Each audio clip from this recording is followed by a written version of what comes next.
What's up guys, and welcome back to another plugin spotlight video. Today in the plugin spotlight is Logic's own Studio FET Compressor, an emulation of the 1176 compressor. A notorious, very nostalgic compressor.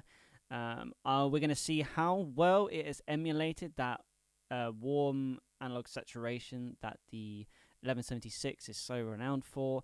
And we're going to put it to the test in a vocal. Quick disclaimer, this is a plugin I use a lot. I mostly swear by Waves plugins, but I always find myself coming back to this exact compressor, especially for vocals. I think this is an incredible compressor for vocals, mainly because of the low end that it adds and the warmth, and it really thickens up a vocal, especially for a female vocalist where that low end's lacking a bit more than a male vocal. This really brings it in.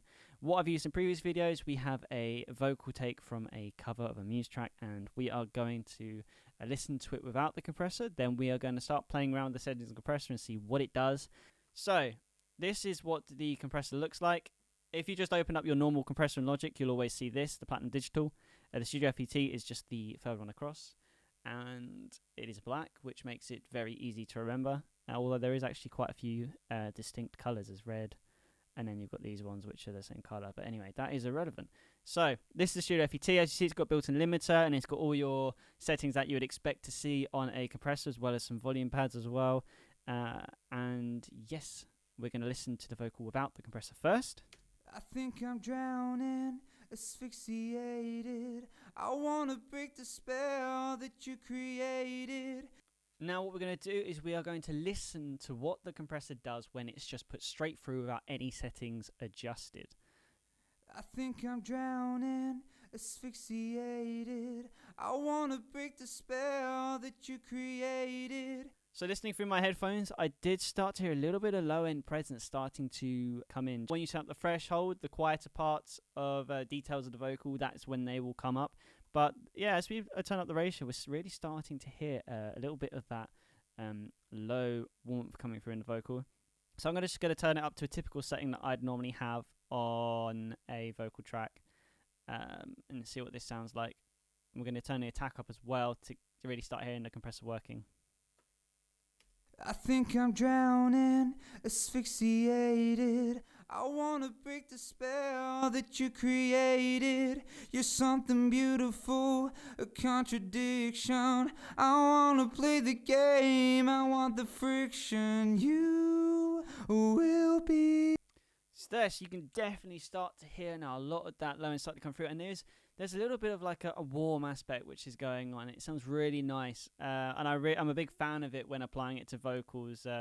Again, it's that sort of emulation of that warm saturation that these analog compressors give, and I think Logic's done a good job. Obviously, it's not ever going to be as good as the actual outboard compressor or maybe some other plugins out there, but Logic have done a very good job with this, and you know, this has thickened up the vocals so much. Asphyxiated. Got a lot of low end now, which wasn't there before, and that's really good. So when it gets to the EQing stage, whether you EQ before or after, we can now shape that to how we want it to be. I wanna break the. We're just for the sake of this video, we're going to turn everything all the way up to really hear the true sound of this compressor in action. Spell that you created. You're something beautiful, a contradiction. I wanna play the game, I want the friction. You will be the death of me. Yeah, you will be. And just turning it all the way up again, it's just so you can really hear what's going on in that low end. But overall, I mean, that was a ridiculous setting. But when you have it more controlled, death of me, buried. when you have it more subtly applied, I think it gives a really nice warmth and thickness to the vocal, which makes it really great for when processing vocals. So again, in the plugin spotlight, this has been the Logic Studio FET plugin. I highly recommend you try it out. Try it on your vocals or whatever track you're working on, and see what it does for it, because that's what this plugin spotlight is about. It's about encouraging you to try maybe compressors or plugins rather that you may not have ever thought to try. So yes, this has been the Studio FET Compressor. If you made it in this video, thank you for watching. Like and subscribe if you want to see more videos like this, and comment below any plugins you want to see me review. Thank you so much, and I will see you in the next video.